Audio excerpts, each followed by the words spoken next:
नमस्कार, स्वागत है आपका चौथा पैगाम में। आपके साथ में हूं फिरदौस। आइए नजर डालते हैं आज की गतिविधियों पर। होटल ताप्ती रिट्रीट में कार्यशाला का आयोजन किया गया, जिसमें डॉक्टर मनीषा कक्कड़ ने कार्यशाला को संबोधित किया। होटल ताप्ती रिट्रीट में बुरहानपुर डेंटल एसोसिएशन के बैनर तले एक बहुत महत्वपूर्ण कार्यशाला का आयोजन किया गया। इस कार्यशाला में मुख्य वक्ता के तौर पर डॉक्टर निमिषा कक्कड़ ने इस कार्यशाला को संबोधित किया। इस कार्यशाला में मुख्य रूप से मध्य प्रदेश शासन की भूतपूर्व मंत्री श्रीमती अर्चना चिटनिस, भारतीय जनता पार्टी जिला अध्यक्ष Shri Manoj Ladhwe, Indian Medical Association Burhanpur के अध्यक्ष डॉक्टर नदीम सैयद, सचिव doctor Prashant Kuite, doctor Hemant Mahajan, doctor KP Shroti, doctor Ramesh Somani, Burhanpur Dental Association के अध्यक्ष डॉक्टर अजय श्रॉफ, सचिव डॉक्टर रजा अंसारी, उपाध्यक्ष डॉक्टर अखिल, डॉक्टर पंकज गंगराड़े और बड़ी संख्या में डेंटिस्ट उपस्थित थे। खंडवा लोकसभा क्षेत्र के सांसद श्री ज्ञानेश्वर पाटिल की व्यस्तता के कारण वो नहीं आ सके। उन्होंने अपना वॉइस संदेश भेजकर कार्यक्रम के लिए बधाई प्रेषित की।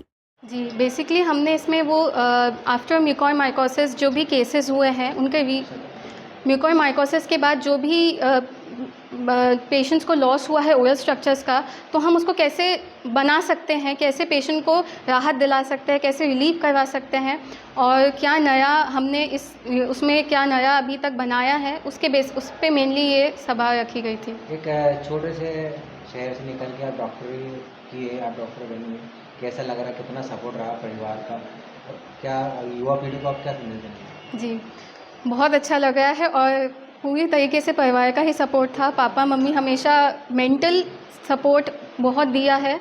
इकोनॉमिक तो है ही, मेंटल सपोर्ट बेसिकली बहुत ज़्यादा हो जाता है जब आप ऐसी पढ़ाई कर रहे होते हैं, क्योंकि काफ़ी चीज़ें होती है जो छोटी छोटी चीज़ों से हम डिस्टर्ब हो जाते हैं, तो उस चीज़ में बहुत ज़्यादा हमेशा सपोर्ट किया है। और मैं यही कहना चाहती हूँ कि बस मैं यही कहना चाहती हूँ कि हम जैसे मैं वहाँ से करके आई हूँ, लेकिन बेसिकली बुरहानपुर में आके ट्रीटमेंट करने का एक उद्देश्य ये था कि यहाँ पे मैं छोटी से बड़ी हुई हूँ, मैंने यहीं पे पढ़ाई की है, तो यहाँ के लोगों को ट्रीटमेंट मिले, उसका लाभ मिले, ये एक बेसिक एक उद्देश्य रहा है। आपका नाम? आखिरकार बुरहानपुर नगर निगम अध्यक्ष पद पर कांग्रेस ने बाजी मार ली है। कांग्रेस से अनीता अमर यादव एक वोट से विजयी हुई है, जिसके बाद कांग्रेस में हर्ष की लहर है। बुरहानपुर नगर निगम के सभापति पद के लिए हुए चुनाव में कांटे की टक्कर में कांग्रेस की अनीता अमर यादव एक वोट से नगर निगम अध्यक्ष चुनी गई, जबकि भाजपा के धनराज महाजन चुनाव हार गए। अनीता अमर यादव को 25 वोट मिले, जबकि भाजपा के धनराज गोपाल दास महाजन को 24 वोट मिले। खास बात यह रही कि भाजपा के 19 पार्षद होने के बावजूद उसका प्रत्याशी चुनाव हार गया, जबकि कांग्रेस के पास सिर्फ 15 ही पार्षद थे। लेकिन 10 निर्दलीयों को साथ कर कांग्रेस ने नगर निगम सभापति पद का चुनाव में जीत हासिल की। सुबह से ही इंदिरा कॉलोनी स्थित परमानंद जी गोविंद जी वाला ऑडिटोरियम में चुनाव का माहौल नजर आया। निर्धारित समय पर कलेक्टर प्रवीण सिंह ने अध्यक्ष चयन की प्रक्रिया शुरू की। अध्यक्ष के लिए भाजपा ने धनराज महाजन तो कांग्रेस ने अनीता अमर यादव का नाम घोषित किया था। जैसे ही पता चला एक वोट से कांग्रेस की अनीता अमर यादव चुनाव जीत गई है, जिसके बाद जश्न का माहौल बन गया। कांग्रेस नेताओं ने आतिशबाजी कर उत्साह जताया।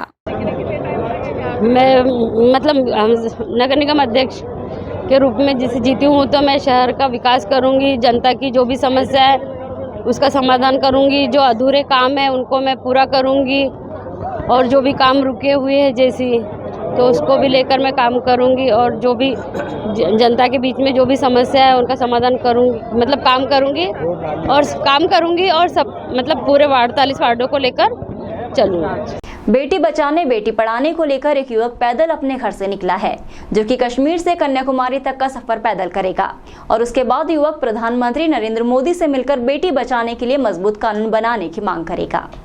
देश में बढ़ते महिला अपराध और रेप की बढ़ती घटनाओं पर कठोर कानून लाने के उद्देश्य को लेकर सीकर राजस्थान का ये युवक विक्रम जाट 7 मई 2022 को कश्मीर के लाल चौक से बेटी बचाओ बेटी पढ़ाओ का संदेश लेकर पदयात्रा पर निकला। 3 माह से पैदल चलने के बाद रविवार को बुरहानपुर से गुजरते समय उसने मीडिया से बात की। उसने बताया कि देश में बेटियों पर आए दिन अपराध बढ़ रहे हैं। रेप, गैंगरेप आम बात हो गई है। अपराधियों पर कानून का कोई डर बाकी नहीं। ऐसे अपराधों पर नए कड़े कानून बने, इसके लिए वो देश के प्रधानमंत्री नरेंद्र मोदी से भी मुलाकात करेंगे, कानून बनाने की मांग करेंगे। कृषक परिवार का ये युवक बेटी बचाओ बेटी पढ़ाओ संदेश को लेकर देश भर में अलग जगाने निकला है।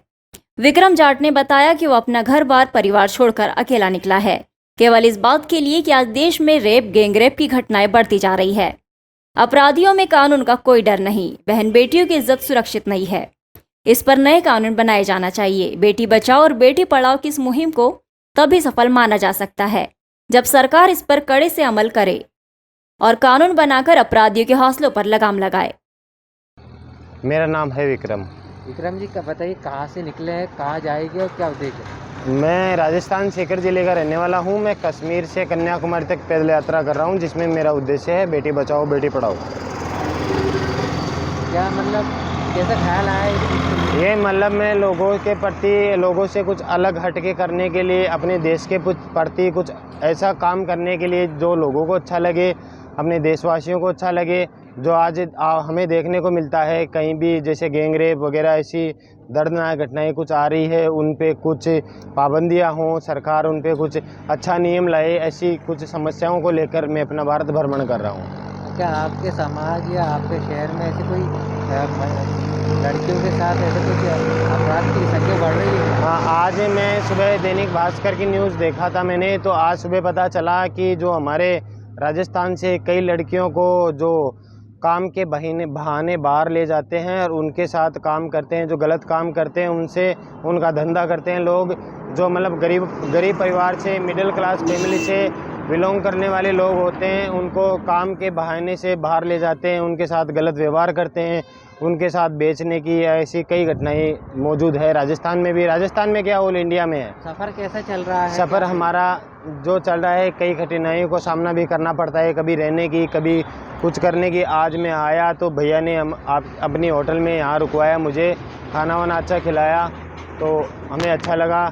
और एक से बाकी भी अच्छे लोग बहुत मिलते हैं। कन्याकुमारी तक जाएगी, उसके बाद क्या उद्देश्य रहेगा, किससे मिलेंगे? ये मेरा उद्देश्य है कि मैं हमारे प्रधानमंत्री जी श्री नरेंद्र जी मोदी से मैं मुलाकात करूं, उनसे 2 मिनट में इस विषय में चर्चा करूं कि बेटी बचाओ बेटी पढ़ाओ अभियान के बारे में, जो मैं ऑल इंडिया में पहली बार ये भारत यात्रा हो रही है।